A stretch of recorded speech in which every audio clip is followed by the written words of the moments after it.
Hello, আসসালামু আলাইকুম guys. দেখেন স্বামী স্ত্রীর কিরকম মধুর ভালোবাসা। টাকা নিয়ে গেল তাও কিছু বললো না, স্বামীকে ছাড়লো না। তারপরে মোবাইল নিয়ে গেল তাও কিছু বললো না, তবে স্বামীকে ছাড়লো না। দেখেন দেখেন এরকম মধুর ভালোবাসা সবার ঘরে ঘরে যেন হয়।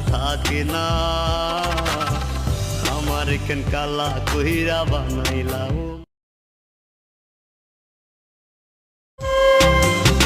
যারে আমি বাসছি ভালো সে তো ভালোবাসে না।